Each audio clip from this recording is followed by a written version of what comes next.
Chapter 1 kanji आंखों वाला दूल्हा। दुल्हन का शादी से भाग जाना। एक अंधेरे कमरे में एक लड़की चीखें गूंज रही थी। इस वक्त उसे लड़की के हाथों और पैरों में बड़ी बड़ी जंजीरें बंधी हुई थी। उसके चेहरे पर बेहिसाब पसीने की बूंद थी। उसकी आंखें जो इस वक्त सुर्ख खून की तरह लाल थी, जो उस अंधेरे में चमक के दिख रही थी। तभी उस अंधेरे रूम का दरवाजा खुलता है, जिसकी आवाज़ सुन वो लड़की अपने सुर्ख लाल आंखों से रोशनी में खड़े इंसान पर जाती है। वहीं दूसरी तरफ आज देहरादून में एक अलग ही हलचल मची हुई थी। देहरादून के टूनामी परिवारों में रिश्ता गहरी दोस्ती से रिश्तेदारी में एक वादे की तेज जुड़ने जा रहा था। सिंघानिया विला को आज किसी दुल्हन की तरह सजाया गया था। आज उनकी बड़ी बेटी आहारा सिंघानिया की शादी देहरादून के ही नहीं बल्कि एशिया के मशहूर व्यापारी अभय प्रताप राजवंश से होने वाली थी, जिसकी खबरें आज न्यूज़ चैनलों पर दिखाई जा रही थीं। विला के बड़े से हॉल के मंडप में पंडित जी मंत्र पढ़ रहे थे। उनके सामने अभय प्रताप राजवंश अपने सर्द ओरा के साथ बैठा था। उसके चेहरे पर अपने नाम की तरह एक गुरूर घमंड नजर आ रहा था। अभय प्रताप राजवंश के नाम से पूरे देहरादून को झूम उठता था। उसी के नाम का यहाँ इक्का चलता आ रहा था। 32 साल की उम्र, 6 फुट 4 इंच की हाइट, अच्छी खासी भारी भरकम शरीर, ये थे उसके खूबियाँ। उसकी क्रीम शेरवानी उसकी शानदारी को और बढ़ा रही थी। लड़कियों के दिलों में राज करने वाला उसका प्रिंस चार्मिंग अब किसी और का होने वाला था, जिससे कई लड़कियां आहारा सिंघानिया से जल रही थीं। अभय की सर्द ग्रे आंखें इस वक्त शादी के हवन कुंड में थीं। माँ देखो न, दिदा के हस्बैंड थंगेला के खासूर आंटी की तरह लग रहा है। इतना कहो, अभय के जैसा इमोशनलेस खड़ूस फेस बना अपनी माँ को दिखाती है। लाइक खड़ूस मिस्टर अंकल, नो लाइक थंगाबली, हा। इतना कह वह अपनी प्यारी सी आवाज में खिलखिलाकर हंसने लगती। वही उस लड़की की माँ उसे घूर के देख रही थी।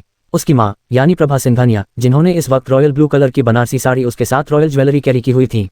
उनके चेहरे पर इस उम्र में भी एक अलग तेज था। वह अपनी बेटी को देख डांटते हुए धीरे से बोली, शुश, वह तुम्हारे होने वाले जीजा है। जिस सुन उस लड़की के छोटे गुलाब की पंखुड़ी जैसी होठों का मुंह बन जाता है। अनन्या सिंघानिया, जिसे सब प्यार से किट्टू बोलते हैं, वह अपने नाम की ही तरह प्यारी नहीं, मस्तीखोर और चुलबुली थी।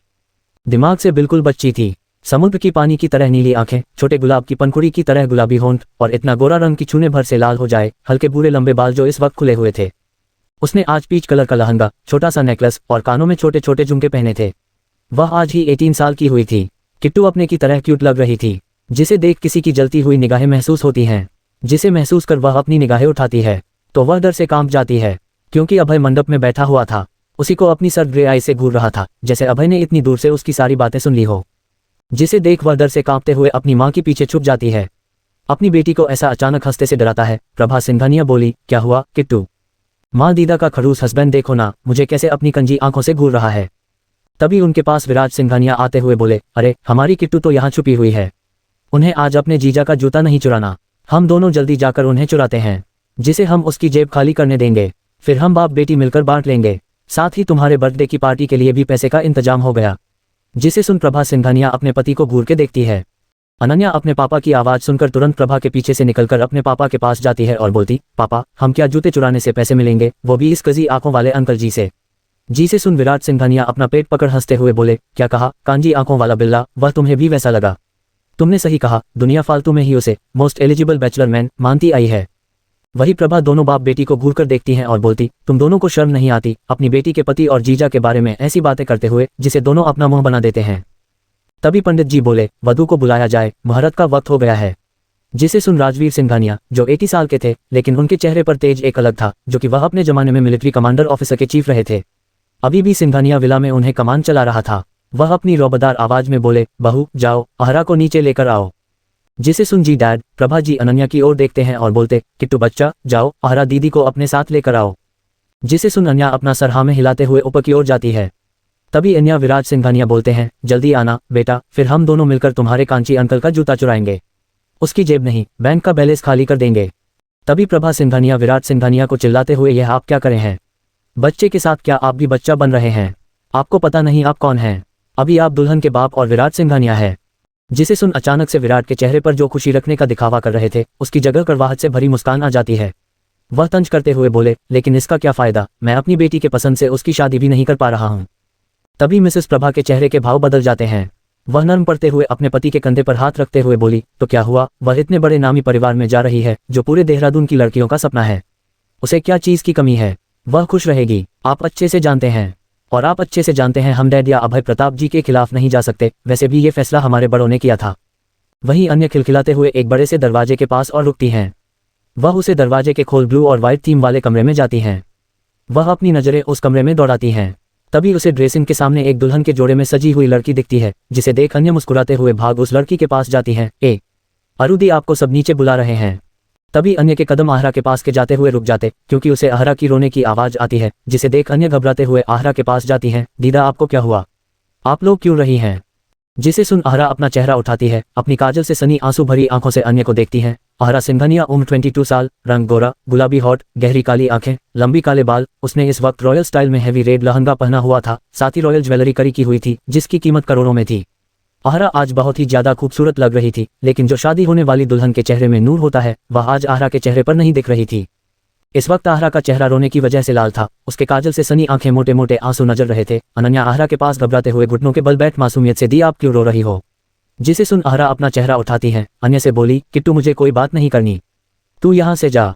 नो, किट्टू कहीं नहीं जाएगी। बोलो ना दीदा, आप लोग क्यों रो रही हो? वही अन्य जो कब से अपना सब्र का बांध बंधी हुई थी, अचानक से अन्य को देखा टूट जाता है। अचानक से अन्य को पकड़ फुट फुट के रोने लगी। मुझे नहीं करनी है, मुझे शादी नहीं करनी। मेरा बचपन एक सपना था, मैं बहुत बड़ी फैशन डिजाइनर बनूं, वह अब पूरा होने वाला भी था। मुझे ईमेल पेरिस से आया, मैं वहां के लिए सिलेक्ट हो चुकी। मेरा ड्रीम पूरा हो सकता था, लेकिन शादी करने के बाद मैं कुछ भी नहीं कर सकती। मैंने सुना है कि अभय प्रताप सिंह बहुत ही ज्यादा क्रूर और घमंडी है। वह लड़की को अपनी नीचे दबा के अपनी जूती बना के रखना चाहता है। इतना कह फुट फुट के रोने लगती हूँ। जिसे सुनकर अन्य के मासूम दिमाग में कुछ खास समझ तो नहीं आता। वह आहरा को देखकर मासूमियत से बोली, तो दीदा, आप मत करो इस शादी को। वैसे भी मुझे वह कांजी आंखों वाले अंकल पसंद नहीं आते, और डेडा को भी।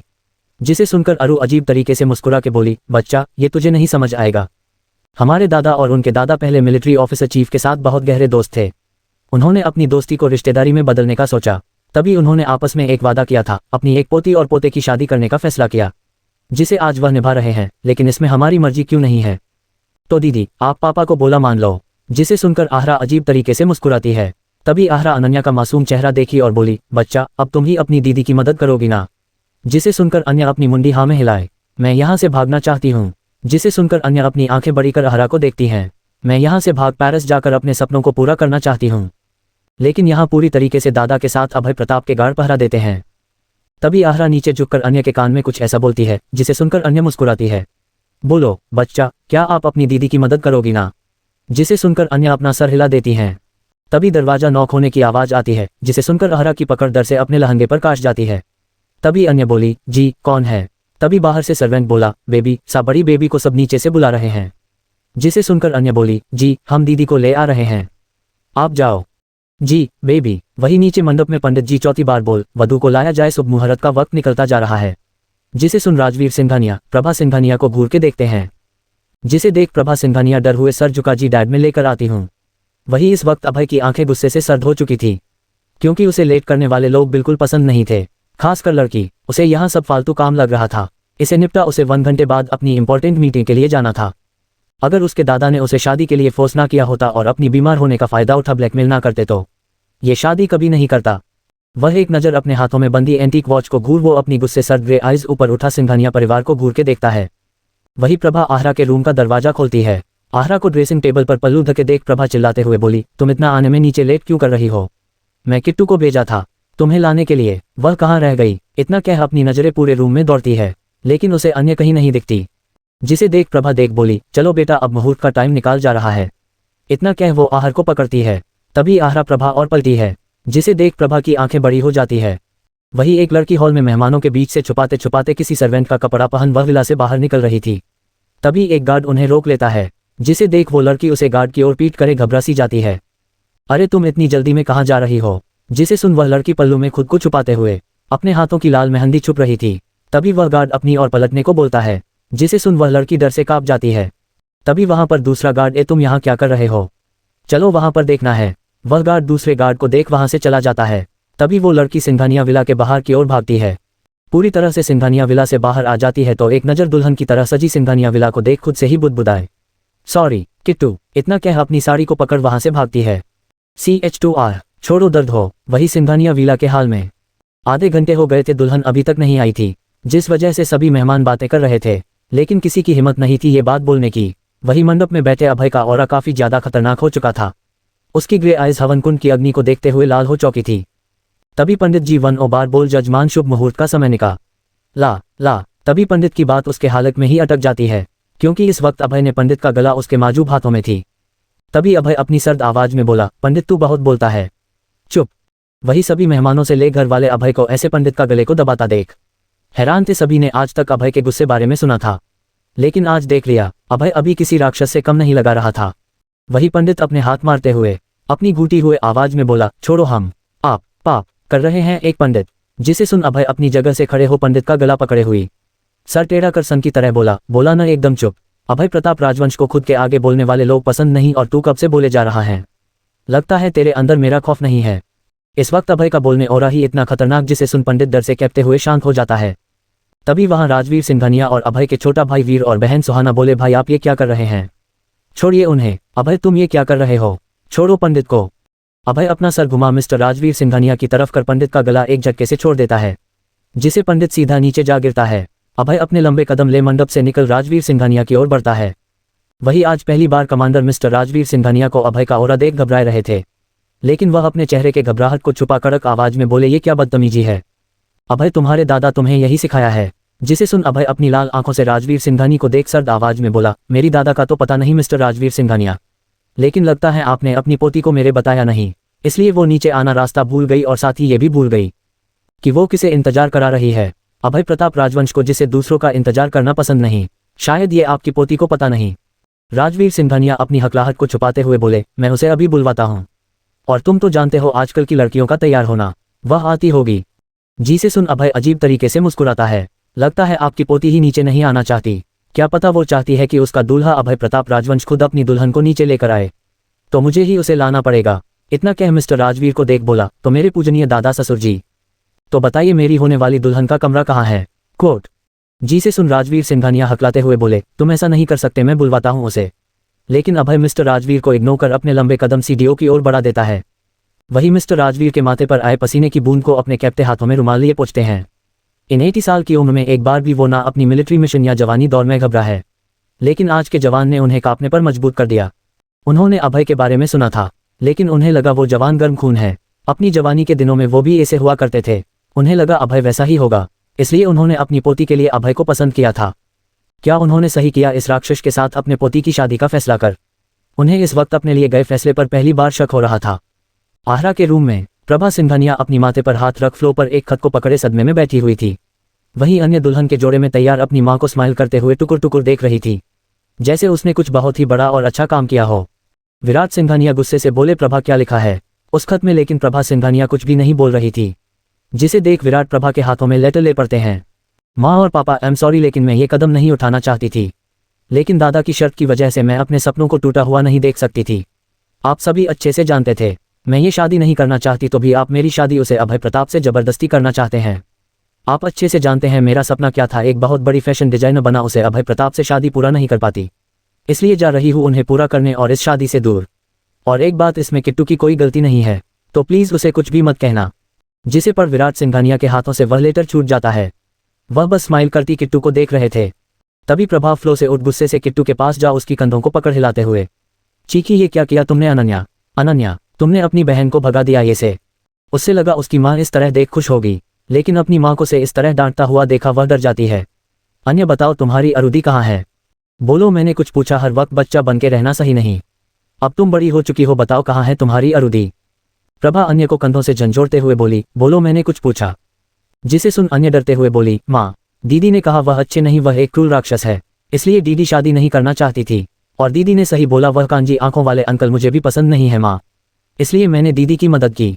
जिसे सुन प्रभा गुस्से चिल्लाते हुए, हर वक्त बच्चों वाली हरकतें और बदमाशी करना बंद करो, तुम बड़ी हो, ये सब हमारे ही लाड़ का नतीजा है। इतना कह अपना हाथ उठाने वाली होती है, तभी विराट बीच में प्रभा का हाथ पकड़ लेता है। वही अन्य अपनी माँ को हाथ उठता देख डर से अपना चेहरा छोटे हाथों में छुपा लेती है। विराट चिल्लाए, ये क्या कर रही हो आप? बड़ी बेटी की गलती की सजा छोटी क्यों दे रही हो? जिसे सुन प्रभा को एहसास होता है वह क्या कर रही थी। तभी एक धड़ाम की आवाज के साथ उस रूम का दरवाजा खुलता है, जिसे प्रभा, विराट और अन्य सभी डर जाते हैं। तीनों पलट के दरवाजा तेव देखते हैं। प्रभा और विराट अभय को वहां देख घबरा जाते हैं, क्योंकि अभय ने दरवाजे को लात मार तोड़ ही दिया था। वहीं अन्य का मुंह बनाते हुए बोली, यहाँ कांजी आंखों वाले अंकल ने लगता है दीदी के रूम का दरवाजा तोड़ दिया। ओ कांची आंखों वाले अंकल, आप अच्छे से भी तो दीदी के रूम में आ सकते थे, राक्षसों के डे से दरवाजा तोड़ने की क्या जरूरत थी? जिसे सुन अभय का ध्यान दुल्हन के जोड़े में खड़ी 5.2 इंच की छोटी सी अन्य की ओर जाता है। वो अपनी ग्रे सुर्ख लाल डरावनी नजरों से अन्य को देखता है, जिसे देख अन्य विराट के पीछे छुप जाती हैं। विराट अपनी घबराहट को छुपाते हुए बोले, अभय आप यहाँ क्या कर रहे हैं? जिसे सुन अभय विराट को उसी सर्द ओरा में बोला, मैं तो अपनी दुल्हन को लेने आया हूँ। तभी प्रभा सिंघानिया आगे आते हुए, देखो अभय आप जिसे अपनी दुल्हन समझ रहे हो वह नहीं है। जिसे सुन अभय मिसेस प्रभा सिंघानिया को देखने लगता है। ये हमारी छोटी बेटी है, ना कि बड़ी बेटी, वो अब यहाँ नहीं है। प्रभा ने हिम्मत कर अभय के सामने सच बोला सही समझा, लेकिन उसका डरावना ओरा देख प्रभा अंदर तक कांप रही थी। तभी अभय अपने ऑर्डर भरे लहजे में बोला, मैं तो अपनी दुल्हन को लेने आया था, लेकिन लगता है उसे किसी ने भगा दिया। इतना कह सर टेढ़ा कर विराट के पीछे खड़ी अन्य को देखता है, जो विराट के पीछे छुपे हुए अपना छोटा सा चेहरा निकाल उसे अपनी नीली आंखों से देखने कोशिश करती है। लेकिन मुझे तो बस दुल्हन से मतलब है, चाहे वह कोई भी हो, छोटी या बड़ी। लेकिन अभय प्रताप की दुल्हन को भागने की गलती कर प्रताप राजवंश के नाम को बदनाम करने कोशिश की गलती की है, तो उसकी सजा उसे बाद में मिलेगी। इतना कह अपने कदम विराट की ओर बढ़ाता है। वही विराट अभय गुस्से से वार्न करते हुए बोले, यह गलत है, वह छोटी बच्ची है, सिर्फ 18 साल की, तुम इस शादी नहीं कर सकते। जिसे सुन एक पल के लिए अभय के कदम रुक जाते हैं। तभी उसके चेहरे पर शैतानी मुस्कान आ जाती है। Interesting, very interesting, I like challenges. वैसे ही वो बिन डरे अपने कदम विराट की ओर बढ़ा देता है। वहीं विराट पीछे होते हुए अन्य को अपने पीछे अच्छे से छुपाते हैं। वहीं अनन्या डरते हुए विराट की शेरवानी को मजबूती से पकड़ा पीछे खड़ी थी। तभी अभय विराट के पास जा अन्य को पकड़ विराट के पीछे से निकलता है। तुरंत एक झटके साथ अपनी ओर करता है, जिसे देख विराट देख चीखे वही प्रभा घबरा जाती हैं। तभी उस रूम में काले कपड़े पहने अभय के गार्ड आ जाते हैं, जो अभय के साथ उसका साया बनके रहते थे। वो गार्ड्स आम गार्ड से अलग और कई गुना ताकतवर थे। यहाँ तक उनकी यूनिफॉर्म भी दूसरे गार्ड से अलग थी, जो साफ बताती थी कि वो प्रताप राजवंश के गार्ड है। तभी अभय उन्हें कुछ इशारा करता है, जिसे समझ सारे गार्ड विराट और प्रभा को पकड़ लेते हैं। तभी विराट चिखते हुए बोले, छोड़ो हमें। वही अभय अनन्या के नाजुक हाथों को मजबूती से पकड़ अपने साथ खींचते हुए रूम से बाहर ले जाता है। अहे छोड़ो, मुझे दर्द हो रहा है। इतना कह अभय को अपने छोटे हाथों से मारने लगती है, लेकिन अभय को अनन्या के छोटे हाथों से फर्क नहीं पड़ता, जिसे देख अन्य रोते हुए अपनी मम्मी पापा को देखती हैं। तभी प्रभा बोली, अभय आप ऐसा नहीं कर सकते, वह अभी सिर्फ 18 साल की बच्ची है, जो एक गैरकानूनी है। सबसे बड़ी बात, वह हमारी बेटी नहीं है, वह किसी और की अमानत है। जिसे सुन विराट अपनी पत्नी प्रभा को घूर के देखते हैं। वही अभय उनकी बातों को इग्नोर करते हुए उसे कमरे से बाहर निकलता है। वह बेरहमी से अनन्या को घसीटते हुए कॉरिडोर से हो नीचे ले जा रहा था। आह छोड़ो कांजी आंखों वाले अंकल, मुझे दर्द हो रहा है। इतना कह वो खुद को छुड़ाने की कोशिश करती है, लेकिन अभय की पकड़ मजबूत थी। जिस देख अनन्या अपने खगोश जैसे छोटे छोटे दांतों से अभय के हाथ में गड़ा दांत काट लेती है। जिसे देख अभय अपनी लाल आंखों से अनन्या को देख उसे अपनी गोद में उठा सीढ़ियों से नीचे उतरता है। आप सभी को स्टोरी कैसी लग रही है प्लीज कमेंट करके बताइए, तभी आगे के एपिसोड मिलेंगे। CH3 जबरदस्ती की शादी। अभय किट्टू को अपनी गोद में उठा लेता है। इस वक्त किट्टू उसकी गोद में किसी छोटी सी गुड़िया के समान लग रही थी। वह अपनी गीली कजरेली आंखों से अभय को देख रही थी। अभय अपने वैसी सर्द ओरा के साथ छटपटाती अनन्या को अपनी गोद में लिए स्टेयर से उतरता है। वही मेहमानों का ध्यान अभय पर चला जाता है। वही घर वालों के साथ ही राजवीर सिंघानिया का ध्यान भी अभय पर चला जाता है। अभय को अहरा अपनी गोद में लता देख मिस्टर राजवीर सिंघानिया को सुकून मिलाता है, वरना उन्हें एक अजीब सा डर लग रहा था। मेहमानों ने यहाँ बातें करना चालू कर दिया था। भले वह उनके सामने बोलने की हिम्मत नहीं कर रहे थे, लेकिन बोल रहे थे। अभय जैसे ही अनन्या को ले नीचे आता है, तो उसकी गोद में अहरा को ना देख अन्य को देख मिस्टर राजवीर सिंघानिया की आंखें बड़ी हो जाती है। अनन्या अपने दादा को सामने देख वह अभय की गोद में छटपटाते हुए चिखी, बड़ी हेल्प, ये गंदे इंसान से मुझे बचाओ। जिसे सुन मिस्टर राजवीर सिंघानिया अपने कदम अन्य की ओर बढ़ते हुए बोले, बच्चा। इस वक्त राजवीर सिंघानिया के चेहरे पर अजीब सा डर और बेचैनी आ जाती है। तभी अभय अपनी तेज सर्द आवाज ऑर्डरिंग भरे लहजे में बोला, वीरेन जब तक ये शादी ना हो जाए किसी को भी मंडप तक पहुंचने नहीं देना, ये काम तुम्हारा है। जिसे सुन सामने काले 3-पीस सूट में लंबा चौड़ा खड़ा इंसान जो अभय का वफादार हेड ऑफ गार्ड था बोला, जी बॉस। इतना कह अपने कान में लगे ब्लूटूथ पर हाथ रख वह सभी को ऑर्डरिंग टोन में ऑर्डर देता है। जिसे सुन वहां पर बहुत सारे गार्ड पूरे मंडप की ओर फैल जाते हैं। कुछ देर में हॉल में गनताने पूरे गार्ड मंडप को घेर के खड़े थे। वही मिस्टर राजवीर जी को अब होश आता है। उनके चेहरे पर पहली बार परेशानी लगी रही थी। मिस्टर राजवीर जी मंडप की ओर बढ़ते हुए चीखे, ये क्या कर रहे हो? अभय छोड़ो हमारी बच्ची को। वो मंडप की ओर बढ़ते तभी उन्हें अभय के गार्ड ने रोक लिया। जिसे देख मिस्टर राजवीर चीखे, तुम्हारी हिम्मत कैसे हुई हमें रोकने की? तुम जानते नहीं हम कौन हैं? राजवीर सिंघानिया, हटो हमारे रास्ते से, ये हमारा ऑर्डर है। लेकिन उनको राजवीर से ऑर्डर से कोई फर्क नहीं पड़ता, वह रॉबर्ट की तरह खड़े रहते हैं। वो सिर्फ कबीर का ऑर्डर फॉलो करते थे। जिसे देख राजवीर अपनी दहकती आंखों से उन गार्ड को देख अपने गार्ड की ओर देखते हैं। लेकिन इस वक्त अभय की गार्ड उन सभी पर गनताने हावी थे। अभय के गार्ड उन गार्ड से 10 गुना ताकतवर थे, क्योंकि उन्हें एक अलग ट्रेनिंग दी जाती थी। वही सिंघानिया विला शादी के हाल से ज्यादा जंग का मैदान लग रहा था। जिसे देख सारे मेहमान भी डर से सहमे हुए थे। वही अभय अन्य को अपनी गोद में दिए हुए मंडप में जाता है। छोड़ो ड्रैकुला राक्षस, कांची आंखों वाले, छोड़ो हमें, बड़ी हेल्प। इतना कहे अन्य अपने छोटे छोटे नाजुक हाथों से अभय के सख्त सीने पर मारने लगती है, जिसे अभय को फर्क तो नहीं पड़ता, लेकिन वह अपनी सर्द नजरों से अनन्या को देखता है, जिसे देख अन्य डरते हुए राजवीर के सीने में चेहरा छुप रोते हुए मासूमियत से बोले, हमें छोड़ दो प्लीज, दर्द हो रहा है। वही अभय एक पल के लिए अनन्या के मासूमियत देखता रह जाता है, लेकिन तुरंत उसे अपना ध्यान हटा सर्द चेहरे साथ मंडप पर जा अन्य को अपने गोद में लिए बैठ जाता है। अपनी ग्रे आइज ऊपर उठा कड़क आवाज में पंडित को बोला, पंडित मंत्र चालू कर, शादी जितनी जल्दी हो पाएगी उतनी जल्दी तो यहाँ से जा पाएगा, वरना जरा सी भी देरी की तो सीधे यहाँ से तेरी आर दी जाएगी। जिसे सुन पंडित अपनी आंखें बड़ी कर अभय को डरते हुए देखा है। उसे अभी भी अभय का उसका गला दबाना याद आ रहा था, जिसका दर्द अभी भी अपने गर्दन में महसूस कर पा रहा था। पंडित पहली बार किसी ऐसे इंसान को देखा जिसे पंडित को धमकी दे मरने की कोशिश की थी। पंडित तुरंत मंत्र पढ़ना चालू करता है। वही अभय अपनी गोद में लिए शादी की सारी राशि में पूरी करता है। वही प्रभा और विराज खुद को अभय के गार्ड से चुरा नीचे की ओर दौड़ते हुए आते हैं। वह अन्य को अभय के साथ मंडप में शादी की राशि में करता हुआ देख हैरान थे। प्रभा और विराज को देख राजवीर सिंघानिया गुस्से से उनकी तरफ बड़ गुस्से गुराते हुए बोले, आहरा कहाँ है। जिसे सुन प्रभा और विराज का ध्यान राजवीर जी की ओर जाता है। प्रभा हकलाते हुए बोली, वह डैड। प्रभा को हकलाता हुआ देख राजवीर जी अपनी रौबदार तेज आवाज में पूछे, मैंने कुछ पूछा, आहरा कहाँ है। जिसे सुन प्रभा डर से कांप जाती है। जिसे देख विराज सामने आ बोला, डैड वो आहरा नहीं है, वो शादी से भाग गई है। तभी एक चटाक की आवाज उस पूरे हाल में गूंज उठती है, क्योंकि राजवीर जी ने अपने बेटे विराज को थप्पड़ मारा था। तुम्हारी वजह से आज बहुत बड़ा अनर्थ हो जाएगा। जिसे सुन विराज जी अपना चेहरा नीचे कर लेते हैं, सॉरी डैड। तभी पंडित बोले, वर और वधू फेयर के लिए खड़े हो। जिसे सुन अभय अन्य को अपनी गोद में उठाए फेरे लिए खड़ा होता है। इस वक्त अभय के सख्त चेहरे पर कोई भी भाव नहीं था। वहीं अन्य एक बार फिर उसकी गोद में छटपटाते हुए अपने दादा को पुकारी, बड़ी बचाओ। जिसे देख अभय अपनी पकड़ अन्य की नाजुक कमर पर टाइट कर हवन कुंड के साथों फेरे लेने लगता है, हर एक मंत्र और वचन के साथ। वही एक बार और अन्य की आवाज सुन राजवीर मंडप की ओर देख विराज और प्रभा को गुस्से से इग्नोर कर अभय की ओर जाते हुए बोले, अभय छोड़ो हमारी बच्ची को, हम मानते हैं गलती हमारी है। तुम जो चाहोगे हम वो करने के लिए तैयार है, लेकिन तुम उसे छोड़ दो, वह अभी भी बच्ची है। तुम उसे शादी नहीं कर सकते, वह अभी सिर्फ 18 साल की है। वही अभय को जैसे मिस्टर राजवीर की आवाज सुनाई नहीं दे रही थी। वह धीरे धीरे कर अन्य को अपनी गोद में लिए कब सातों फेरे लेता है पता ही नहीं चलता। वही वहां आए मेहमानों के लिए ये सब नजारा किसी फिल्म से कम नहीं था। फेरे संपन्न हुए। अब आपको वधू के मांग में सिंदूर भर मंगलसूत्र पहनाना, तब आपकी शादी संपन्न होगी। जी से सुन अभय अन्य को नीचे बैठा सामने पड़े थाल में से सिंदूर अपनी मुट्ठी में भर अन्य की मांग डालने को होता है। तभी राजवीर जी एक बार और चीखे, अभय तुम ऐसा नहीं कर सकते, ये आखिरी बार हम बोल रहे हैं, रुक जाओ वरना बहुत बुरा होगा। जिसे सुन अभय अन्य की मांग में बेदर्दी से सिंदूर को डाला। अनन्या की नाक और पूरा चेहरा भर जाता है। सामने पड़े थाल से इनाम का छोटा सा मंगलसूत्र उठा पहना देता है।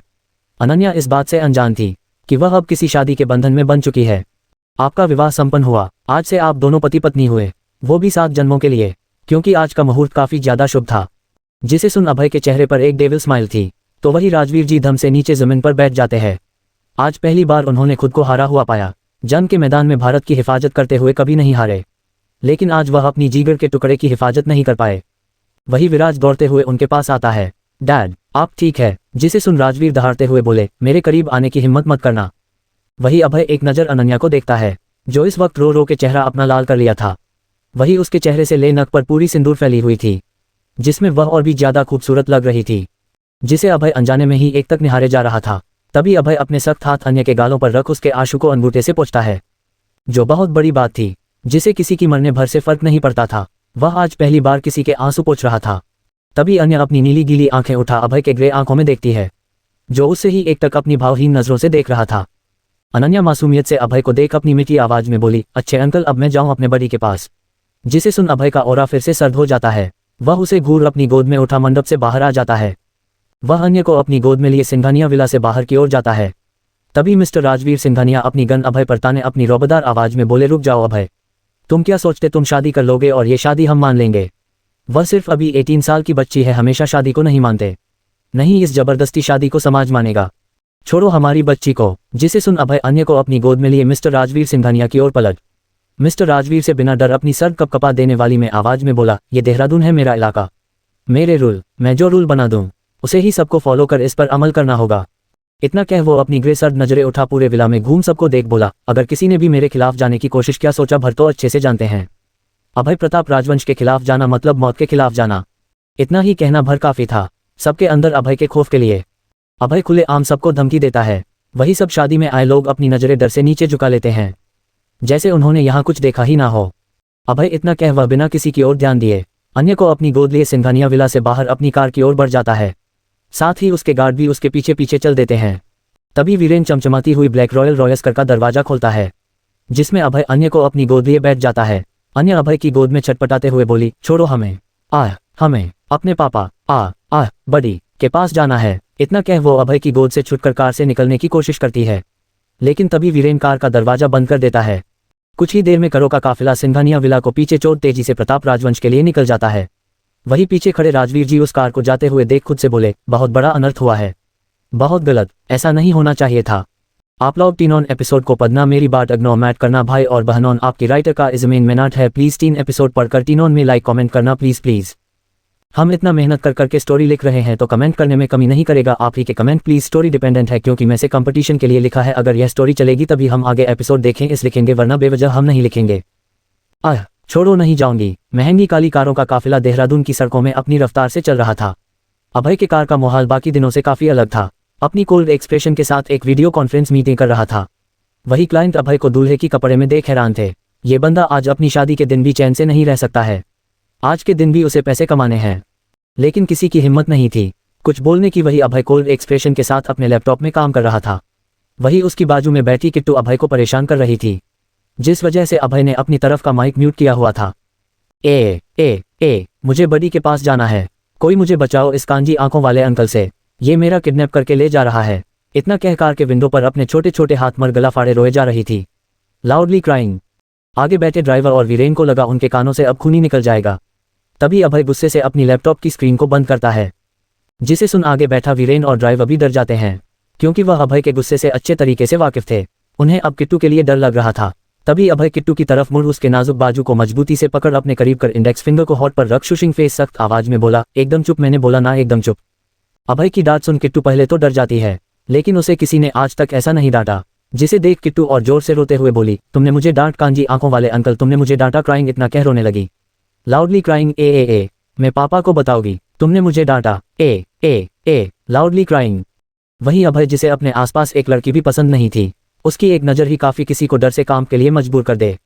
वही इस पीडीसी 5 फुट की लड़की ने आधे घंटे से परेशान करके रख दिया था, जिसे देख अभय गुस्से से किट्टू का जबड़ा अपने हाथों में पकड़ उसके चेहरे को अपने चेहरे के एकदम करीब ला, अपने दांत पीस गुस्से से बोला, मैंने कहा एकदम चुप तो चुप, सुनाई नहीं दिया तुम्हारे इस छोटे नट जैसे दिमाग में। इतना कह उसके सर को अपने इंडेक्स फिंगर से प्रेशर के साथ टेप करता है। छोड़ो दर्द। वही किट्टू अभय का गुस्से में इतना डरावना चेहरा देख इस बार किट्टू डर से चुप हो जाती है। वह सुबकते हुए डर और मासूमियत से अभय को देखने लगती है। अगर मुझसे अब एक बार भी तुम्हारी चू तक की आवाज आई तो तुम्हें इस चलती कार से बाहर फेंक दूंगा, समझी। जिसे किट्टू अपनी नीली गली आंखों से अभय को डरते हुए देखा। अपना छोटा सा चेहरा हमें हिलती है। तभी किट्टू को रोने की वजह से हिचकी आने लगती है।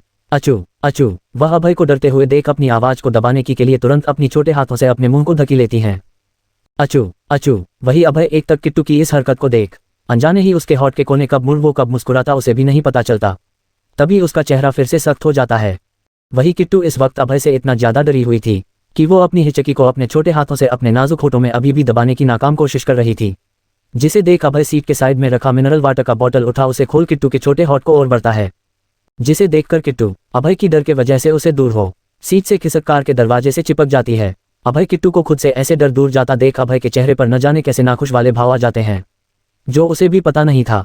उसे पसंद नहीं आया था अन्य का उसे दूर जाना। वह अपने बड़े हाथ आगे बढ़ा किट्टू की छोटी सी नाजुक कमर को पकड़ अपनी और एक झटके से खींचना है, जिससे किट्टू डर जाती है। छोड़ो, तुम्हारी हिम्मत कैसे हुई मुझसे दूर होने की? मैंने तुम्हें परमिशन दी मुझसे दूर होने की? जिसे सुन अनन्या डरते हुए हिचकी ले अभय को देखती हैं। वही किट्टू की हिचकी रुकने का नाम नहीं ले रही, जिसे देख अभय खुद पानी का बोतल खोल किट्टू को पिलाने लगता है। जिसे देखकर किट्टू तुरंत अपने छोटे हाथों से बोतल ले पीने की कोशिश करती है। जिसे देख अपनी ग्रे सर्द आंखों से घूरते हुए किट्टू के हाथों को देखा, बोला, मैंने कहा तुम्हें खुद से पीने के लिए परमिशन दी, मैं तुम्हें पिला रहा हूं ना। जिसे सुन किट्टू डरते हुए अपना चेहरा ना में हिला। जिसे देख अभय किट्टू के गुलाबी होठों से उस बोतल को लगा किट्टू को पानी पिलाने लगता है। अभय की नजरें ना चाहते हुए भी किट्टू के छोटे से गुलाबी गीली होठों पर जाती है। वही आगे बैठे ड्राइवर और वीरेन यहाँ नजारा देख हैरान थे। जी बॉस को खुद एक गिलास पानी ले पीने की जहमत नहीं उठाए, आज वो किसी और को पानी पिला रहे थे। उन्हें किसी की केयर करता देखा वह दोनों मुंह खोल हैरान हो रियरव्यू मिरर में देख रहे थे। अपनी नजरें दोनों सामने रखो वरना ये देखने लायक नहीं बचेगी, अभय बिना उनकी ओर देखे अपनी सर्द आवाज में बोला, जिसे सुन दोनों डर से सामने की ओर देखने लगते। वह कैसे भूल गए उनकी बॉस की आंखें बाज जैसी तेज है। वही अब कारों का काफिला बड़े महंगे दरवाजे के आगे आ रुकती है, जिसके बाहर प्लेटिनम के नेम प्लेट में बड़े बड़े अक्षरों में डायमंड से प्रताप राजवंश हवेली लिखा हुआ था। तभी वहां का गार्ड उन कार को देखा, तुरंत डरते हुए जल्दी से दरवाजा खोलता है। कार फिर से अपनी रफ्तार में चलती है, एक लंबी से रोड से हो गार्डन में से होते हुए एक बड़ी से हवेली के पास जा रुकती है। हवेली देखने से काफी ज्यादा पुरानी लग रही थी, जैसे राजाओं के जमाने का हो, लेकिन उसकी चमक अभी तक कम नहीं हुई थी। हवेली काफी ज्यादा दूर तक फैली हुई थी। तभी वीरेन जल्दी से कार से निकाल अभय की तरफ का दरवाजा खोलता है। तभी अभय अपने लंबे पैर निकल हीरो से जड़ी हुई चमचमाती जूती जमीन पर रख कोल्ड डोर के साथ बाहर निकलता है। वह अपनी सर्द निगाहें कार के अंदर डालता है, जहां किट्टू अभी भी वैसी कार के अंदर सीट के दूसरे विंडो से चिपकी हुई बैठी थी। तभी अभय अपनी सर्द आवाज में बोला, कार से बाहर निकलो। वही किट्टू जैसे अभय की बात ना मानने की ठंडी थी, जिसे देख अब अपने दांत किटकिट लेता है ये लड़की।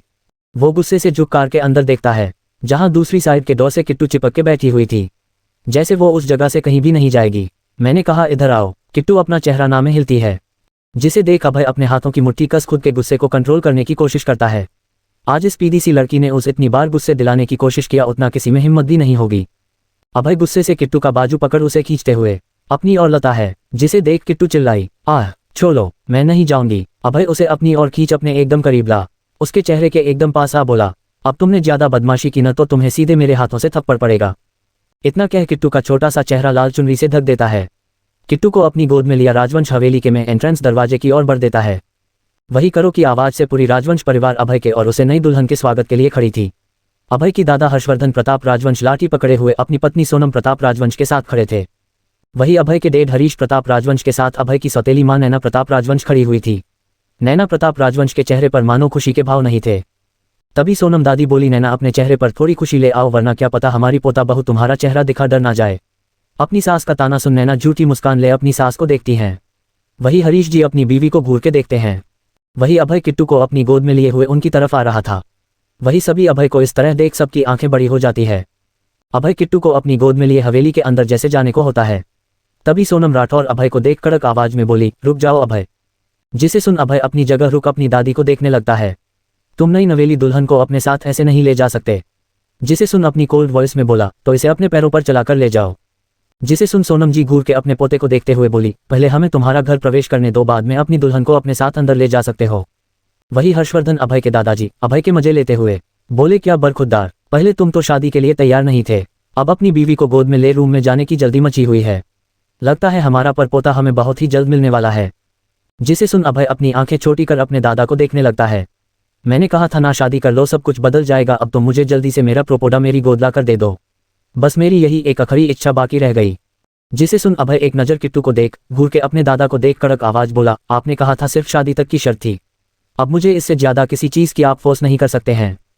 अपनी इस झूठी बीमारी का नाटक कर मिस्टर हर्षवर्धन जी अपनी आंखें छोटी कर अपने पोते घूरते हुए खा जाने वाली नजरों से पोते को देख बोले, तुम्हें हमारी बीमारी झूठी लगती है। जिसे सुन अभय उन्हें घूरते हुए देखता है।